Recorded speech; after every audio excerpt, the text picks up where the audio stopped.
Hi, welcome to the Gear Garage. I'm Zach, and this is my fun little internet show about whitewater stuff. And today I'm going to talk about the Super Guide throw bag again. I did a review before, and there were a few questions, and people want to see details, so I'm going to add some details to it. First of all, the Super Guide throw bag is just a high-quality thing made by Guy Franz. He sews them himself. It's very well thought out. I enjoy the throw bag. And it's a waist belt. You can see I'm wearing it here. It's a nice little waist belt. Waist belts are really good if you use throw bags a lot. You need to quickly deploy them. You're on class 4 and 5 rivers. I highly recommend a waist belt throw bag for that. And to follow the clean line principle, you want a waist belt throw bag that quickly releases.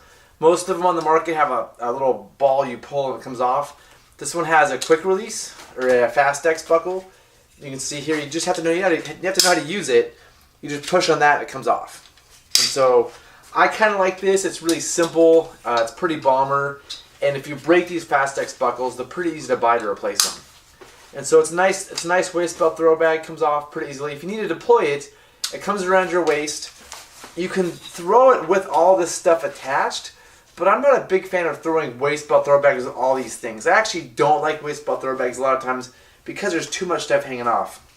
And so with the Super Guide throw bag, you can just also unclip it like this, and it comes right off of the waist belt. And then you have just a throw bag. So it can come off your waist. You can undo the waist belt, and you have just a regular old throw bag, easy to use.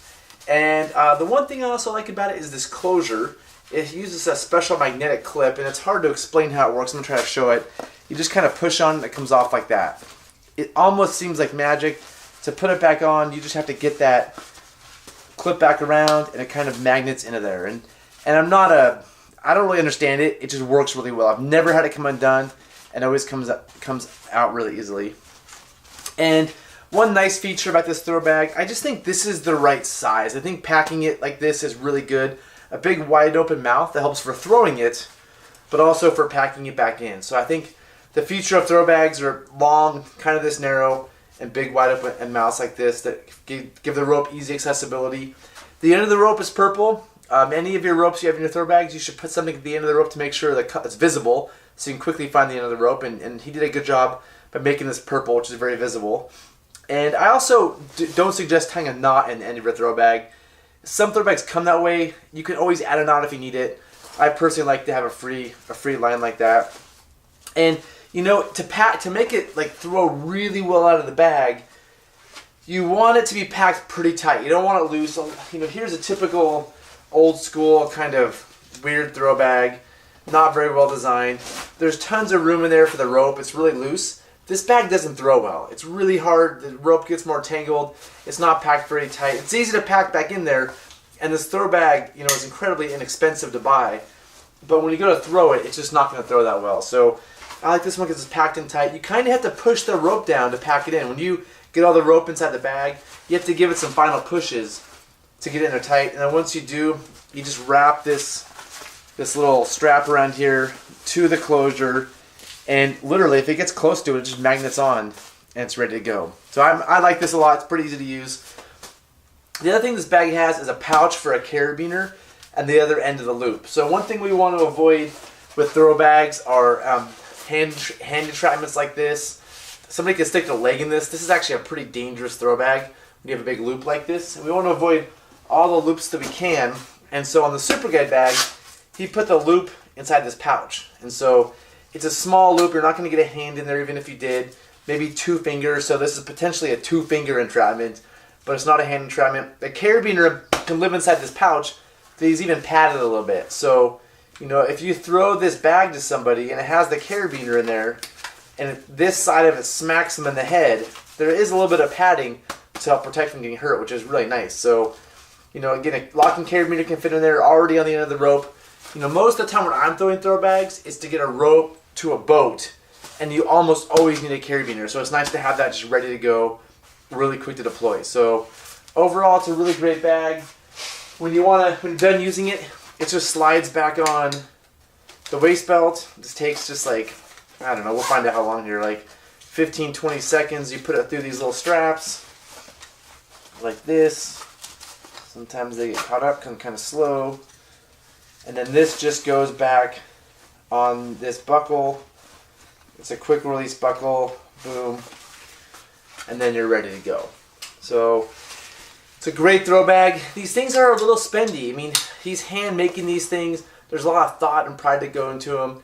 They're like $120 or something, which is not cheap. But if you want a really well-made bag that's highly thought out and is effective, that's kind of what it costs. And he can also do custom colors. You know, I like this color. A lot of people criticize that I have a green and blue throw bag. It doesn't stand out in the river. I don't think that the color of the bag matters that much personally, but of course it probably does. But you can order this in all kinds of custom colors. He has an American flag version. He has orange and purples and whatever you want.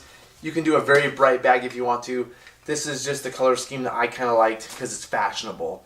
But I get that you might want a more brightly colored bag. So this is the expensive one. He started to make a little bit less expensive one. This one's simpler. He has the loop for the end of the bag here down at the end instead of the pouch for the carabiner. And he built in this thing to hang it off of a frame or a raft. You know, it's pretty cool. It's a quick release, so it pops off this really fast. There's a nice little buckle in the back of this less expensive one where you just pop it off and then walk off with the throw bag. So, you know, for our multi-day trips, I'm not carrying a waist belt. We're doing mostly class 3, big pools in between rapids. If I need a throw bag, I can just grab one. So this is one I can hang off the frame of a raft and grab when I need it. So 2 different things. This one's a little bit less expensive. It has these things, so if you later on want to buy the waist belt, you can to add to this. But this is a better one because it's a little bit more brighter colored. So 2 different models. And like I said, I've used this one for a few months now. I really like it. I'd highly recommend checking it out. There's a lot of good waist belt throw bags out there. But, you know, it's made by a river guide who's doing it kind of on the side.